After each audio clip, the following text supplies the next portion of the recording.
What is up, New Beginnings Church? Happy Wednesday morning to you and welcome to your midweek devotion. Let's get in. We are in a fantastic series on Sunday morning. It is called The Great I Am. And so during the course of this series, I've made sure that every one of our devotions kind of align with what we're talking about on Sunday morning. And if you've missed, you should just go back and watch.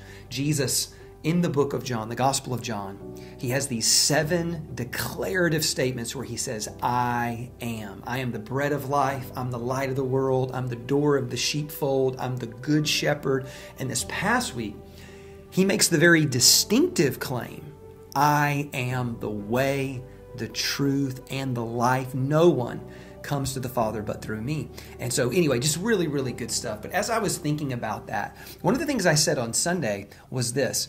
I said that even if eternity did not exist, which it does, but even if eternity did not exist, it would still be worth it to follow Jesus in this life. That we don't follow Jesus just so that one day we can go to heaven. That's kind of ridiculous. As a matter of fact, Jesus prayed in the Lord's Prayer. He didn't pray, hey, pray so I go to heaven one day. He said, pray so that you bring to heaven to earth right now. That's maybe the way that we should be praying. And so in light of that, what we're wanting to do is follow Jesus because, yes, there's an eternal reward in the life to come.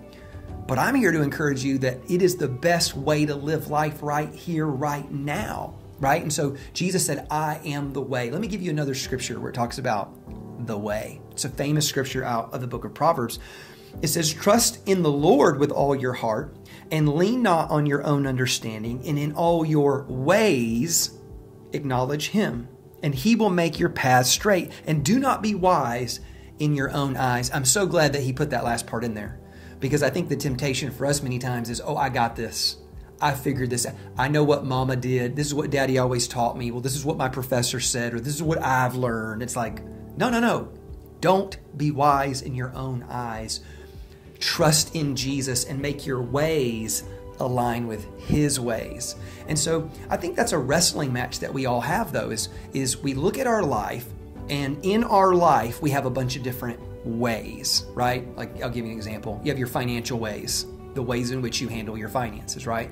And so if you think about it, if you believe that God really wants you to be blessed and to be generous, but yet you don't think like a steward, and then you just spend money thoughtlessly without ever planning or praying or considering or putting God first, it's like, okay, then you're doing finances your way, not God's way, right? Think about your parenting ways. You're like, well, I followed what this doctor said and what this, it's like, okay, that's fine.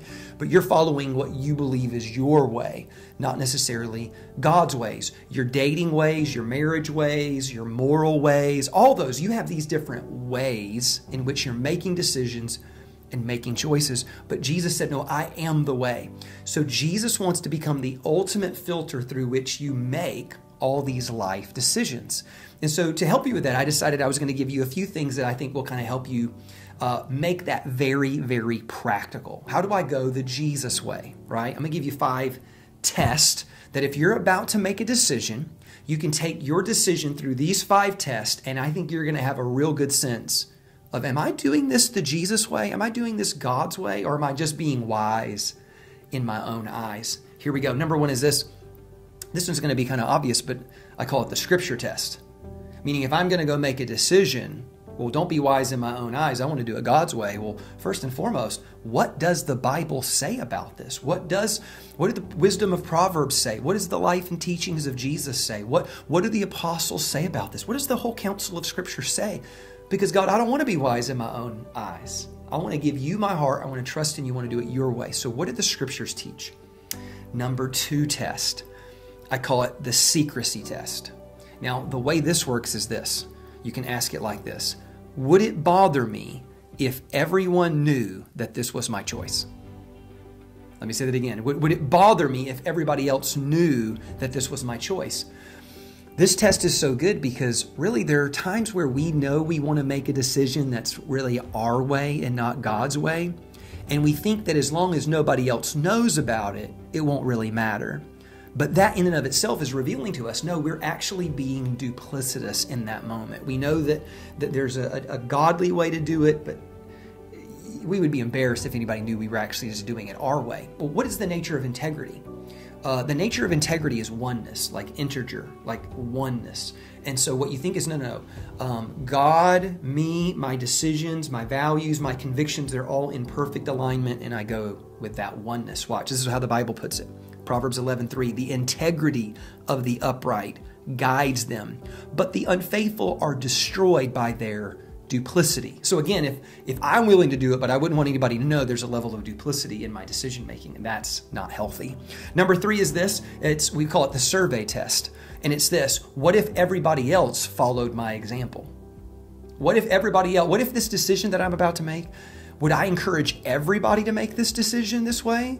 And if the answer is no, once again, I'm leading myself astray by being wise in my own eyes. This is what Paul said to Timothy. He said, set an example for the believers in your speech, in conduct, in love, in faith, and in purity. So what he was saying is this: hey, if you wouldn't encourage other people to do that, it's really not going to sit well in your heart for you to do it, right? And so anyway, the survey test. Number 4 is this. It's the Serenity Test.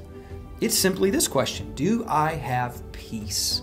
Am I conflicted? Am I bothered? Am I stressed? Am I agitated? Or no, do I have peace? Like, no.